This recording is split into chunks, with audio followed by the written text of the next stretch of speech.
যারা বাপ্পার নামে কোরবানি দেয় কিন্তু তার কোরবানি দেয় না। তো বলে বাপ্পার নামে কোরবানি দিত না, অবশ্যই দিব। বাপের যদি একটা লুঙ্গি লাগে, এর লাগে কি ফুতের লুঙ্গি কিনতো না? কথা কন না কেন?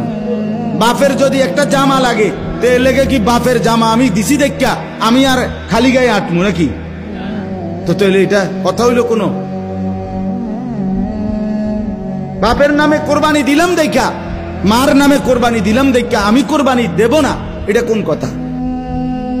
ছেলেটার দোকান অথবা ছেলেটা ঢাকা কাজ করে, চাকরি করে, যেটাই করুক, তে বাইতাইয়া তার কাছে কিন্তু টাকা আছে 60,000-এর বেশি, কিন্তু বাইতাইয়া মাতে না, তার বাপের হাতে টাকা 10,000 দিয়া দেন আপনি কোরবানি দেন, বুঝতো না খাওন আপনার নামে দেন, মুরব্বী মানুষ আপনি মরিয়া গেলে আর পাইবেন কই কোরবানি?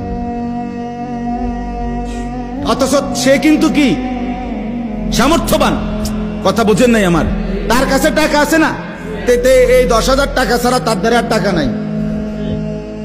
তাইলে এই ছেলের উপরে তো কোরবানি ওয়াজিব, অথচ সে তার বাবার নামে কোরবানি দিল, বাবার সাথে শরীক দিয়া টাকা জমা দিয়া 10,000 টাকা বাপারে বুঝাই দিয়া শেষ। সে মনে মনে ভাবতেছে আমি তো কোরবানি দিছি, এই যে আব্বারে দিছি 10,000, তুই বেটা আব্বারে না 10,000 দিছ, কোরবানি দিছ কই?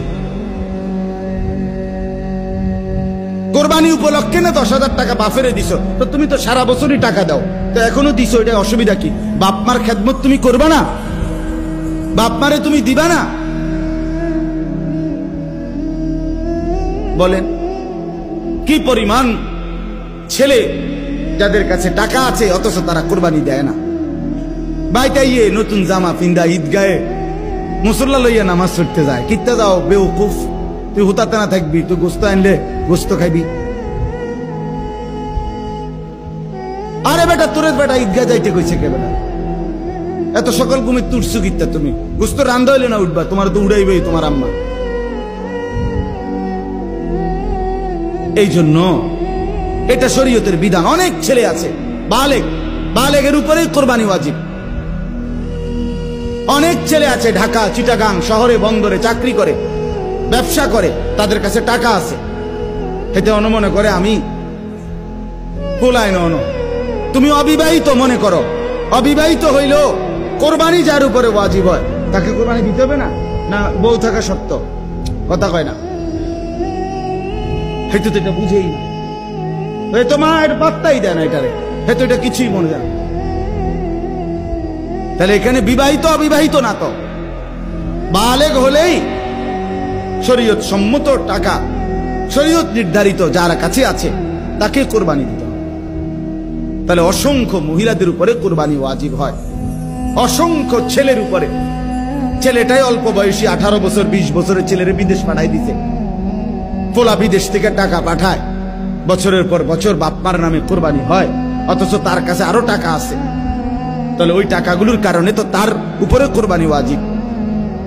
এই জন্য দয়া করে বাপ, আরো অনেক মাসালা আছে, আমি শুধু বুঝায় বলবো। ওই 2 ভাই চাকরি করে অথবা 2 ভাই ব্যবসা করে, দোনো ভাইয়ের আলাদা 2টা দোয়া, কিন্তু সংসারে একসাথে অন, এমন আছে না? মানে ভিন্ন হয়েছে না আর কি, দোনো ভাই বাপ মাও আছে করে, তো বাপ মার লগে একসাথে খায়। তো কাজে যেহেতু তারা এখনো সংসার ভিন্ন হয় নাই, যাদের ঘরে বউ লইয়া যার যে আলাদা থাকে যদিও, কিন্তু রান্দাবাড়ি এক লগে একসাথে খায় দেয়। তো দোনো ভাইয়েই কামাই রোজগারি করে, দোনো ভাইয়েরই কি আছে, ইনকাম আছে। দোনো ভাই মিল্লাট, এবারটা 15,000 এবারটা 15,000 মিলাইয়া 30,000 টাকা আব্বার হাতে দিয়েছে, কোরবানি দেন আমরা। কারণ আমরা তো একসাথে খাই, গোস্ত তো রাইলে আমরা একসাথে খাও, আমরা কি আর এনে আলাদা খামুনি? তো গোস্তই তো খাওয়া, তো এটা তো আমরা একসাথে আসি, বুঝেন নাই কথাটা? তো এবারে এই 30,000 টাকা দিয়ে কার নামে কোরবানি দিল? বাপের নামে। তো তোমরা যে দুজন সামর্থ্যবান, তোমাদের কোরবানি কই হলো?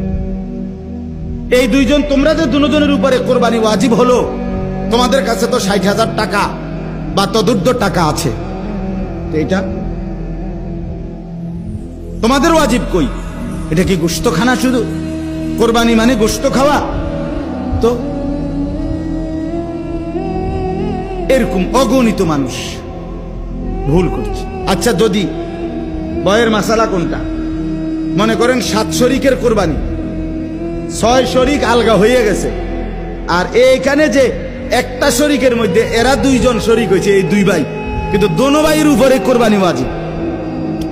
দোনো ভাইয়ের সামর্থ্যের কারণে, মানে দোনো জনের কাছে টাকা আছে আলাদা আলাদা, এখন কোরবানি ওয়াজিব হলে এনে 2 জনের, একজনের না 2 জনের। তো আগের আছে আলগা 6 শরিক মনে করেন, আর এরা 2 ভাই মিল্লা টাকা দিয়া 1 শরিক লইল।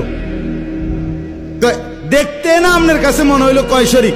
7 শরিক, কিন্তু কোরবানি ওয়াজিব ওয়ালা শরিক মূলত হয়েছে কয়জন? তো একজনের কোরবানিও হবে না, ও বাকি 6 জনও মার্ডার।